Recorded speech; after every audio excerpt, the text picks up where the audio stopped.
Hello,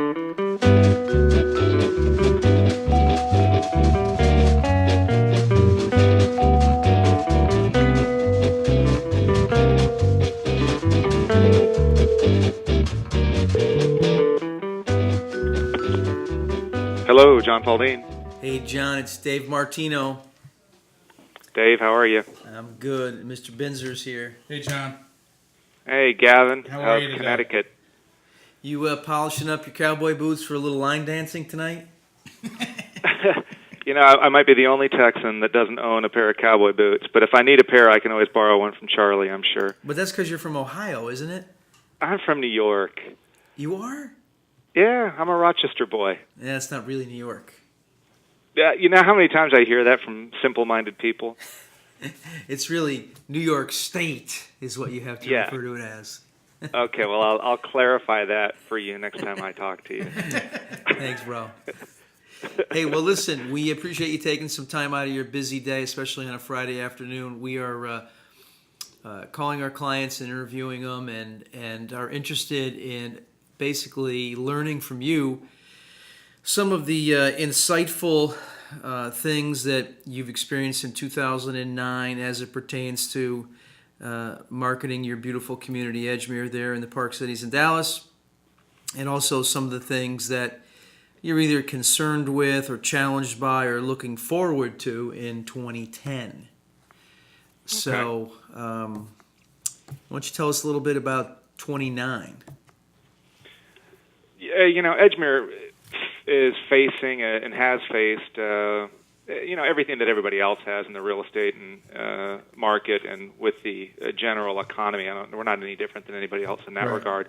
You know, Texas has had it a little bit better than some other states, but you know, we're just like everybody else. We face challenges in that area. With Edgemere, what we've also been working against is that we recently expanded by 48 apartments, and that phase two was an increase of about 20% in our independent living. We did that right about the time that we were 7.5, 8 years old, which is when you start to experience significantly increased attrition in independent living, and that's folks who either just pass away or move through the continuum down to healthcare.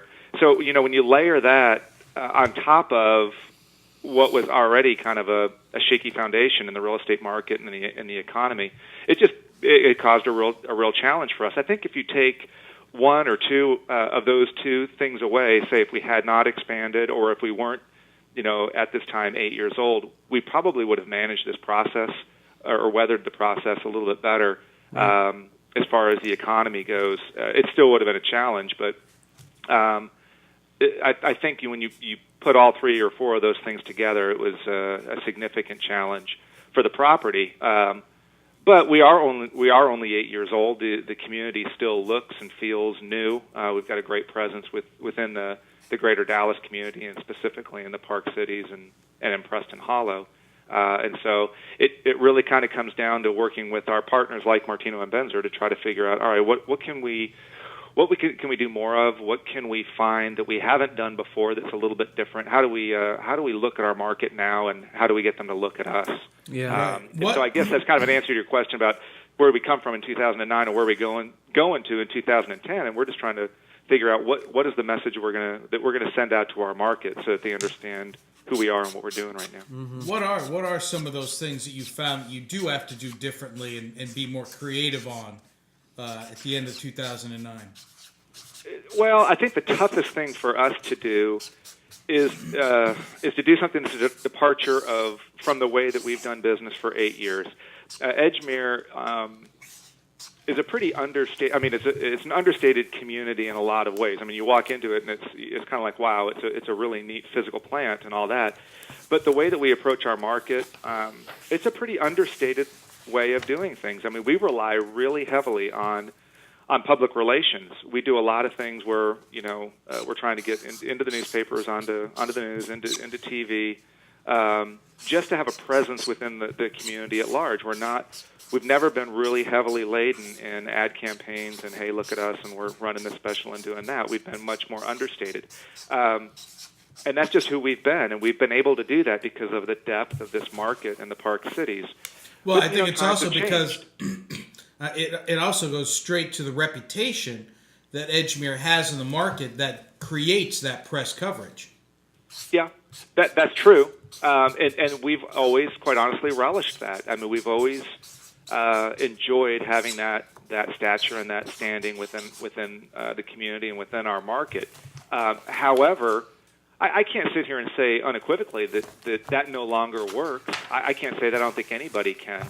But I think that we'd be remiss if we didn't look at some options and look at some other ways that other people are doing things and try to figure out a way to do some of those things, do some things differently without damaging the 8 or 9 years of what we've built in this marketplace. We don't want to totally change our identity. Mercedes doesn't want to start running ads where they look like a Hyundai. Nothing against Hyundai, but I mean that's the risk that we run. The other thing is that if you get too aggressive in what you're doing in the market and you start doing something completely different than what you've done before, your target market knows you, and all of a sudden you look desperate. And so while there may be some moderate desperation in what we're trying to do, we sure don't want to look or sound desperate. And so that's a challenge. Mm-hmm. Right.